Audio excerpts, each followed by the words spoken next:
Welcome to Narrative Responsibility, a podcast about examining the meta story of your life, how well it is serving you, and how to change it for the better.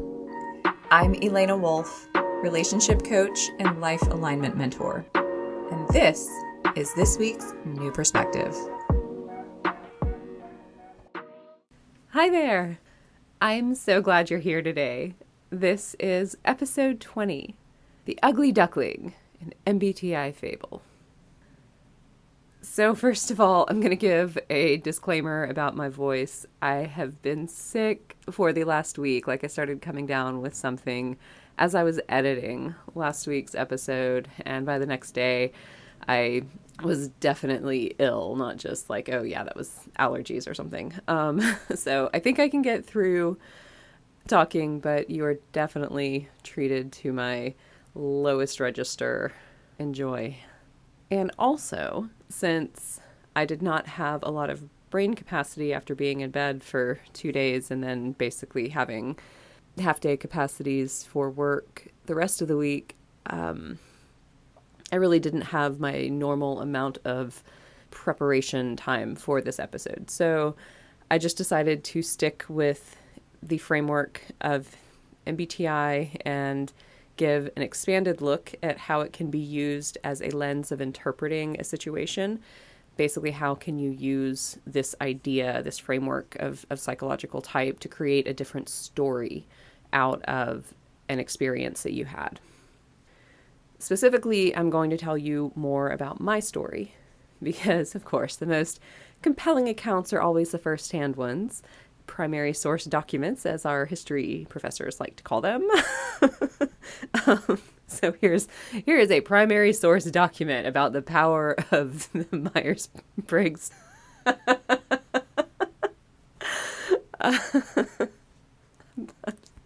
I'm sorry. Sometimes I make myself laugh.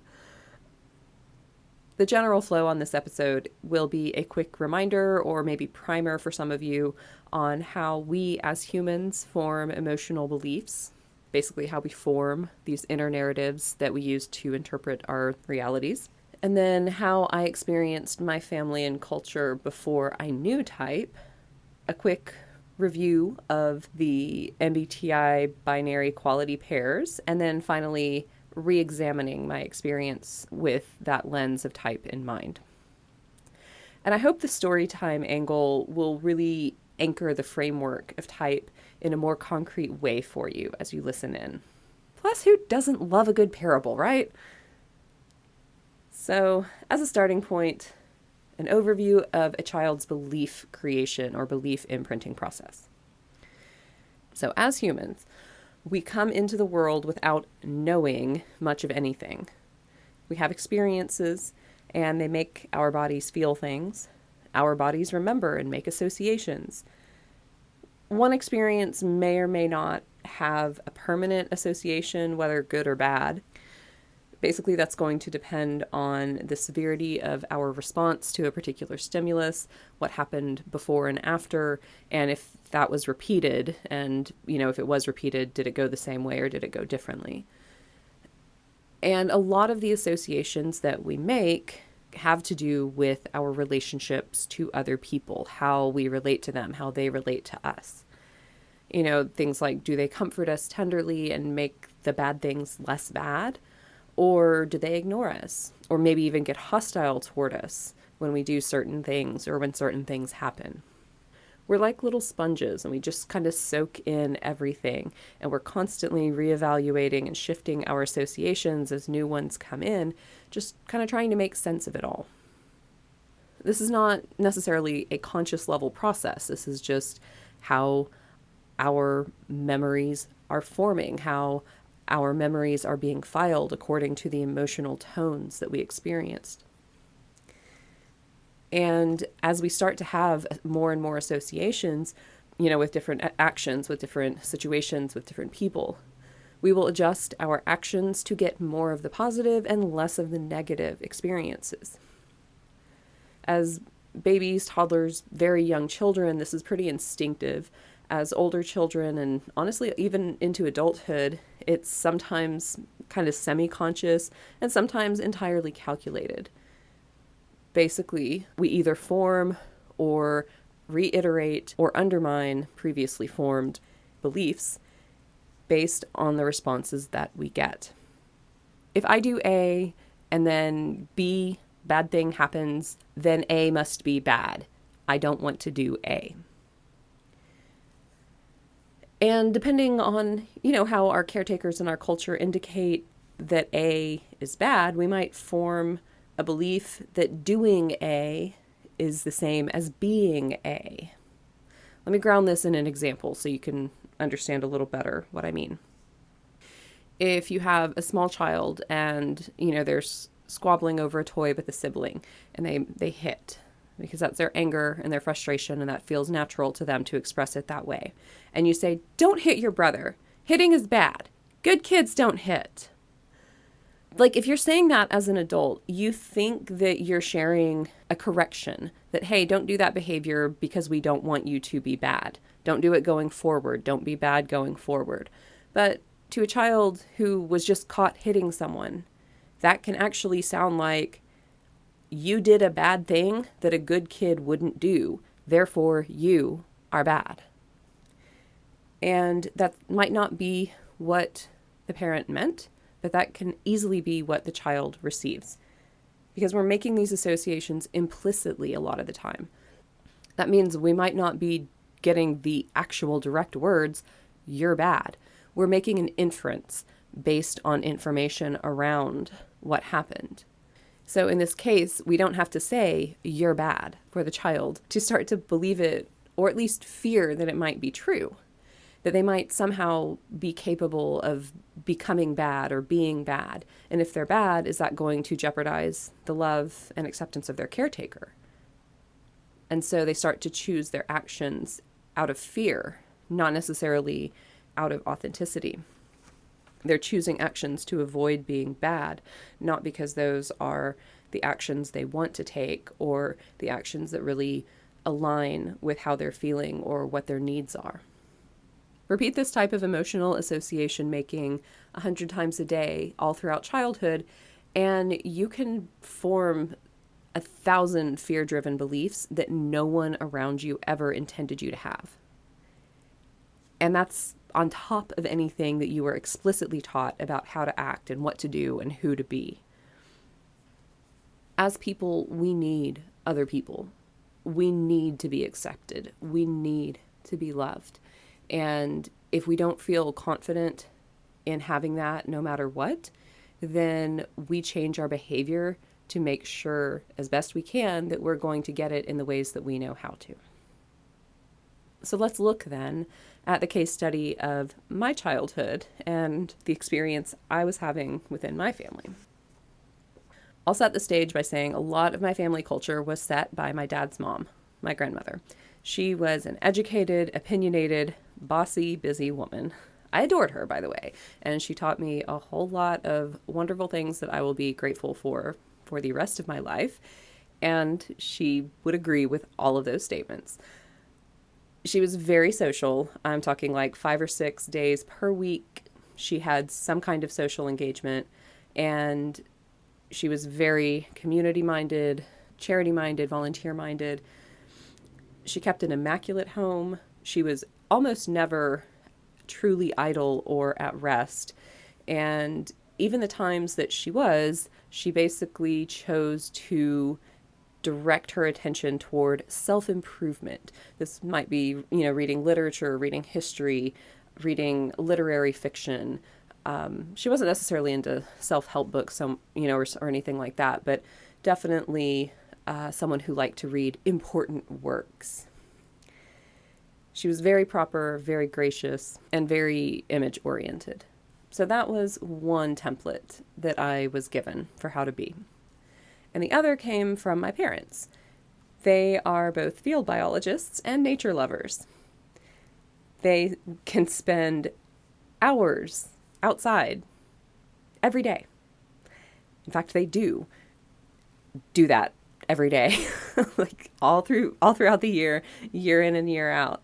They love doing work outside, whether that's flower gardening, landscaping, vegetable gardening, tending animals, or more leisure things like bird watching and hiking and butterflying. That's, hunting down butterflies to look at and take pictures of, and just all of it. They love being outside, and they love being active. They love using their bodies in maybe not super strenuous ways, but, all throughout the day, they're active. On the other hand, as you might expect from biologists, they're not especially people-oriented, socially, and they don't especially care about their image. They're not in the first stare of fashion unless, binoculars and big pockets are what you consider the first stare of fashion. So these were my standards for what was normal. Those were the normal levels of activity and body energy that I had. The normal pursuits, I was told, should be fully immersing and engaging, either being active and civic, being active outside, being active cleaning the house, active cleaning the property, just all very grounded, practical, salt of the earth type stuff. And my family are intelligent, educated people. There was attention paid to ecology, to politics, to conservation, to environmental ethics, to art, to the improving side, of culture and the arts. So that was my family. Let me tell you about me when I was a kid. I liked reading fantasy books. I liked being lost in my imagination. I liked knowing the why behind everything. I preferred socializing either one-to-one or in small groups. I did not like big social gatherings. I got exhausted trying to keep up with the schedule that I perceived as normal, trying to be as active as my family, or, on the times we were, say, on a family vacation, having to live at the level of everyone around me. I hid that because I believed there was something wrong with me for it. Or maybe, honestly, I was just shown too many times that I just had to keep up. Don't be lazy, don't be such a little princess, that kind of stuff. Maybe some of both.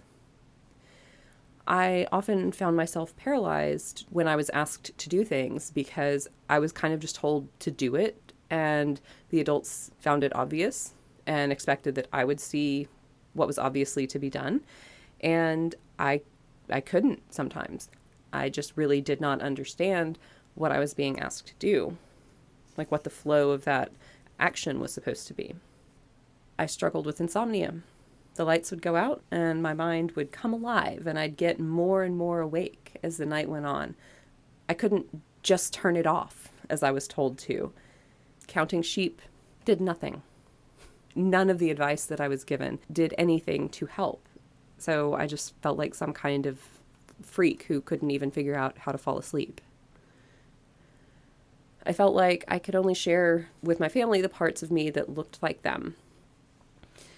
Like, I remember very distinctly being in second grade and censoring the answer to the question, "What are you thinking about?" You're 7 years old in second grade? And that's the point where I had already realized that if I gave an honest answer, it would not go well for me, that I'd get a lot of pushback and a lot of criticism, or where is that coming from, or incredulity. Yeah. And those are just the ways that I wasn't like my family's template. There was also the social feedback that I've mentioned before. You're so weird. I've never met anyone like you. I've never met anyone who thinks like you. You're very unique. You're smart. All of it was just this litany. You're not like us. That was the message I got. And that was my experience. I didn't see anyone in my world behaving in the ways that I wanted to, the ways that felt natural to me. But it never occurred to me that the world was the problem, or that my examples were the problem. It was always just, I must be the problem. I'm the one who's broken, or defective, or not normal. I'm not what I was supposed to be. I'm not what everyone wants me to be. I'll interject here just because that sounds like really bleak. I had two best friends who also had big imaginations, who also liked fantasy, who also liked playing one-to-one or a small group of the three of us, and who also didn't fit their templates either. Maybe they had slightly different templates than mine and slightly different ways they didn't fit, but all the same, we were this little trio of weirdos together, and I'm still very close with both of them. So there was some light here. It wasn't all bad. And there was love in my family. There were good times. I'm not trying to say that there weren't. It's just there was this pervasive sense of otherness, and it really was very lonely, and it really did leave a mark on me. But let's leave the story of me for now, and then go back to last week's episode, the framework of MBTI and Jungian type. And really, I'm just going to focus on the MBTI, how it measures those 4 binary trait pairs, because I think that will be enough to illuminate the situation that I was in. So, broadly speaking, the personality type preferences that are being measured are, again, there's 4 of them. First of all, introversion or extroversion. Basically, whether your primary reality is located internally, which would be introverted, or externally, which would be extroverted. 2, the main way of learning or perceiving the world that you have. And this is a choice between intuiting and sensing. Intuiting is abstract and future-focused. You're looking at patterns, ideas, symbolic meanings, possibilities, or maybe inevitabilities. Sensing is concrete and tangible, past or present focused. It looks at lived experience, what can be perceived with the body and its senses, like the physical senses, what others that you trust have already established as true or optimal. So which way do you learn between those two? The third quality it looks at is your main way of making decisions between thinking and feeling. Thinking is looking at rational, logical, objective criteria, is making goal or principle focused decisions. Feeling is a values-based decision-making process. You're looking at the emotional or the human impact of a decision, and that's what guides you. The fourth one is your main way of interacting with the external world. This is the J or P. That's the least obvious of all of them. A J type, a judging type, is trying to affect the outer world. You're trying to organize it or order it in some way. Basically, you are trying to rearrange the outer world to suit your needs or your perception of what's right or what must be. And a P, a perceiving type, on the other hand, is more improvising and exploring. They're attempting to discern or experience the outer world, not necessarily to change it. And I think I hinted at this last time, but it's maybe worth saying a little more overtly or reiteratively this time. Not all of the types are distributed equally in the population. And even just looking at these 4 binary preference pairs, there is one in particular that has a very extreme difference, and that is sensing and intuiting. Sensing preferenced people outnumber intuiting preferenced people by a margin of like 3 or 4 to 1. So basically the world is designed by and for sensing preferences. A lot of cultural norms and behavioral expectations are built around sensing preferences. So let's pick back up with the story of me and examine my family culture with this lens in mind of these 4 qualities. Reviewing the constant activity and engagement in the outside world, the constant doing of things, and the busyness and the high energy levels. Sounds like extroverted, right? Yes. And what about the grounded, practical, tangible, here and now, physical work? Does that sound like intuiting, or does that sound like sensing? If you guessed sensing, you were right. So we have 2. Now, based on what I said earlier, I think the thinking, feeling, and judging, perceiving would be a little less obvious. In fact, they were kind of mixed expectations because, yes, there were a fair number of rules to follow, which might be more of a thinking preference for decision making, but then also there was a lot of being passionate and sort of following that to the ends of the earth, quite literally, in the case of field biologists. And that maybe is a little bit more of a feeling type of decision making. And then with the judging, perceiving, my grandmother was very regulated with her calendar and her social engagements and her orderliness. And my parents were more free-flowing, kind of go with the flow. Let's just experience the world and everything in it. So, the main things that I wanted to kind of highlight is that there was a very strong preference for extroverting and for sensing in my family, in the template that I was given for what is normal. Now let's look back at me. Okay, a kid who likes reading, playing one-to-one, who likes to daydream, who gets exhausted being busy all the time, who comes alive at night when all the lights are off and all the thoughts in her head finally get to be heard. Does that sound like extroverting to you? Or does that sound like introvert? I really hope that sounded like introverting to you, because that's exactly what it is. So that was one place where I was misaligned to my family. Now let's look at how I behaved when I got to do what I wanted. I read fantasy stories. I got lost in my imagination. I wanted to talk about the deeper reasons for things in the world. I didn't understand so-called obvious tasks or how to do them in the physical world. I was frequently thinking along lines that none of them seemed to follow or expect, so that I learned to not admit to my thought process. Does that sound like grounded, tangible, sensing-based learning to you? Or does it sound more like abstract, pattern-seeking, meaning-seeking, intuiting-based learning? Yes, very much intuiting. And again, my family, very heavy on that sensing preference. So this was a second misalignment.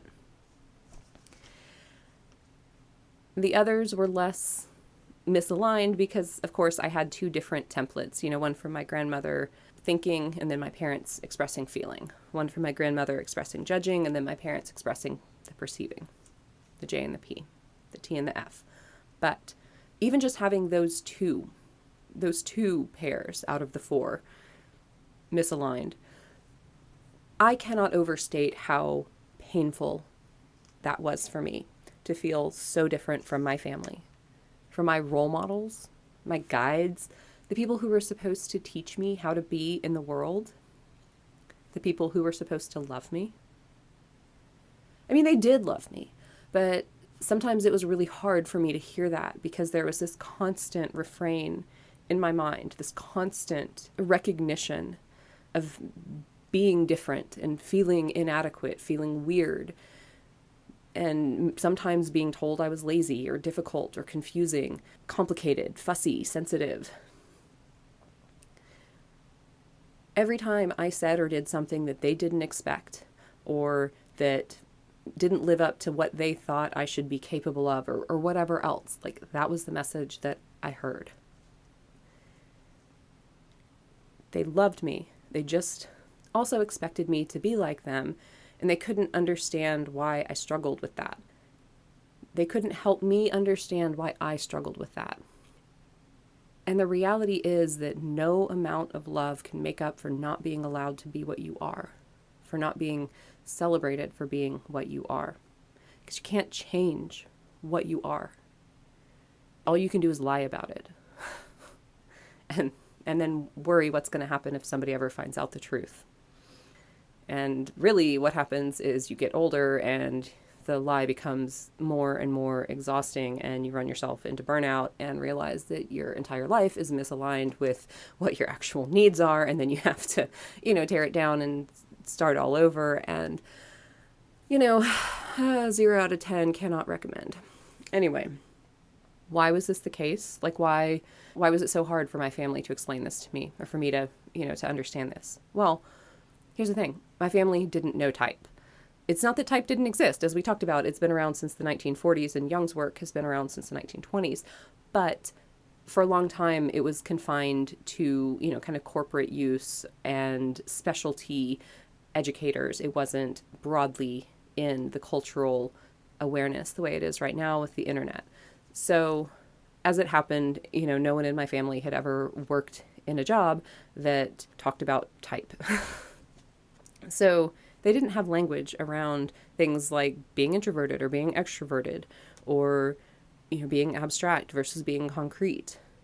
It would not have occurred to them that a child had as much or more access to symbolic thought as they did as adults. Knowing the difference between intuiting and sensing preferences, you might be watching for that, right? And you might say, oh, I think my child learns in a different way. I think they perceive the world in a different way. But instead, it's more, why is my child so impractical? Why are they such a dreamer? Why are they so weird? And if you will indulge me, I would like to read a couple poems, not written for this occasion. They're actually part of a longer work, but 2 poems that I think speak perfectly to the experience I've described about kind of growing up as this odd one out, as this, ugly duckling in a family of swans. So here's the first one. It's loneliest to be a child who yearns. Born into clutch of turtles as a bird, she stumbles in the tide to damp inured, and chokes on sea foam as the water churns. Unsuited to that life, her body turns to tomb of dream-trapped flesh where she's interred. Her silent heart cannot express in word its formless, nameless need, so sharp it burns. There is no blame in speaking true and free. She's not the same. Her needs are not as theirs. A bird is never happy on the land. How can she learn what flying is when she can't see her wings, or know to seek the air when no one there wants more than sea and sand? So that was the first one. Here's the second. She furled her wings in gravity's embrace and watched the blue horizons meld. No line between the sky and sea, one world erased as water covers blackbird in its brine. Surrounded by aquatic life, she longs to be a fish because it's all she sees. Forgetting flight and wingbeat's subtle song, she rides the surface, banned from swimming deeps. Nor fish nor fowl, she struggles to relate, not just to them, but also self. A ghost, she cannot see potential lost, but hates her muted voice and salt-caked feathers most. Facades decay and warp as they suppress. The strongest parts will always manifest. That was the second one. And that was how I felt for a long time as, again, the odd one out, the one who didn't fit. But when I look at the situation that I was in, when I look at my childhood and my family through the lens of type, I see not a story of inadequacy or rejection or conditional love. Conditional love being love that's based on correct performance of demands rather than, just being there no matter what, right? That would be unconditional love. I don't see those anymore. Instead, I see a story of just mismatched ways of being in the world and a lack of language to bridge that gap. It doesn't mean that I didn't hurt over it, but it means that I don't have to keep hurting over it. When I learned type, I was able to stop asking what was wrong with me or why my family wanted me to be something other than what I am. I realized I just have a different way of being, and in the narrative that they had about what's normal and expected and what the range of human capacity is, my way of being didn't exist. And that's because, again, it's a more rare way of being. It was something that they didn't have a lot of exposure to, and they just didn't know about. It didn't occur to them, man, that could have existed, that someone like me could exist.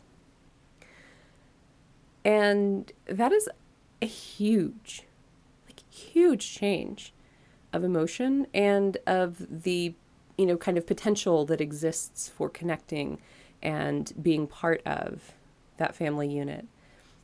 And it changed just because I found a better narrative. Because I found a narrative that reflects reality more clearly and absolutely more kindly than what I had believed at the time. So yeah, type. It's awesome. Thank you for coming to my TED Talk. Okay, I did it. I got through. My voice is still working. That is it for this week. Thank you so much for spending this time with me. If you want to know more about my work, you can check out thepatternbreaker.com. Follow me on Instagram at thepatternbreaker. Swing by my Patreon. Check it out. Join the party. Patreon.com/narrative responsibility. I'll post the poems for you. And until next time, what part of your story are you going to take responsibility for this week?